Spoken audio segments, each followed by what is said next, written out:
स्वागत है दोस्तों आप सबों का। अब बैताल अपनी अगली कहानी सुनाता है, दीवान की मृत्यु क्यों। किसी जमाने में अंग देश में यशकेतु नाम का राजा था। उसके दीर्घदर्शी नाम का बड़ा ही चतुर दीवान था। राजा बड़ा विलासी था। राज्य का सारा बोझ दीवान पर डालकर वह भोग में पड़ गया। दीवान को बहुत दुख हुआ। उसने देखा कि राजा के साथ सब जगह उसकी निंदा होती है, इसलिए वह तीर्थ का बहाना करके चल पड़ा। चलते चलते रास्ते में उसे एक शिव मंदिर मिला। उसी समय निशिदत्त नाम का एक सौदागर वहां आया और दीवान के पूछने पर उसने बताया कि वह सुवर्ण द्वीप में व्यापार करने जा रहा है। दीवान भी उसके साथ हो लिया। दोनों जहाज पर चढ़कर सुवर्ण द्वीप पहुंचे और वहां व्यापार करके धन कमाकर लौटे। रास्ते में समुद्र में एक दीवान को एक क्रिल वृक्ष दिखाई दिया। उसकी मोटी मोटी शाखाओं पे रत्नों से जुड़ा एक पलंग बिछा था। उस पर एक रूपवती कन्या बैठी वीणा बजा रही थी। थोड़ी देर बाद वह गायब हो गई। देर भी नहीं रहा, दीवान बड़ा चकित हुआ। दीवान ने अपने नगर में लौटकर सारा हाल कह सुनाया। इस बीच इतने दिनों तक राज्य को चलाकर राजा सुधर गया था और उसने विलासिता छोड़ दी थी। दीवान की कहानी सुनकर राजा उस सुंदरी को पाने के लिए बेचैन हो उठा और राज का सारा काम दीवान पर सौंपकर तपस्वी का वेश बनाकर वहीं पहुंचा। पहुंचने पर उसे वही कल्प वृक्ष और वीणा बजाती कन्या दिखाई दी। उसने राजा से पूछा, तुम कौन हो? राजा ने अपना परिचय दे दिया।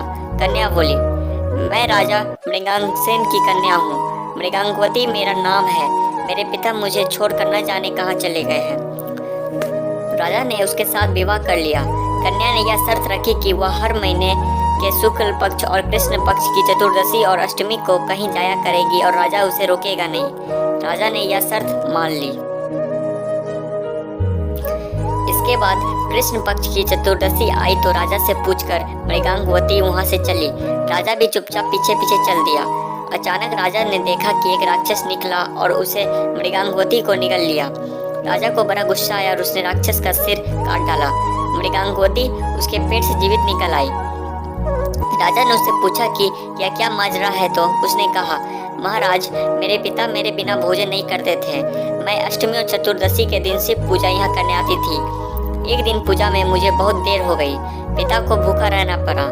देर से जब मैं घर लौटी तो उन्होंने गुस्से में मुझे शाप दे दिया कि अष्टमी और चतुर्दशी के दिन जब मैं पूजन के लिए आया करूंगी तो एक राक्षस मुझे निगल जाया करेगा और मैं उसका पेट चीर कर निकला करूंगी। जब मैंने उनसे श्राप छुड़ाने के लिए बहुत अनुनय की तो वह बोले, जब अंग देश का राजा तेरा पति बनेगा और तुझे राक्षस से निगली जाते देखेगा तो वह राक्षस को मार देगा, तब तेरा श्राप का अंत होगा। इसके बाद राजा उसे लेकर नगर में आया। दीवान ने यह देखा तो उसका हृदय फट गया और वह मर गया। इतना कहकर बेताल ने पूछा, हे राजन, यह बताओ कि स्वामी की इतनी खुशी के समय दीवान का हृदय फट क्यों गया? राजा ने कहा, इसलिए कि उसने सोचा कि राजा फिर स्त्री के चक्कर में पड़ गया और राज की दुर्दशा होगी। राजा का इतना कहना था कि बेताल फिर पैर पर जा लटका। राजा ने वहां जाकर फिर उसे साथ लिया तो रास्ते में बेताल ने अगली कहानी सुनानी शुरू की। अभी के लिए दोस्तों बस इतना ही। आगे की कहानी अगले पार्ट में। जाते जाते वीडियो को लाइक करना और चैनल को सब्सक्राइब करना ना भूलें।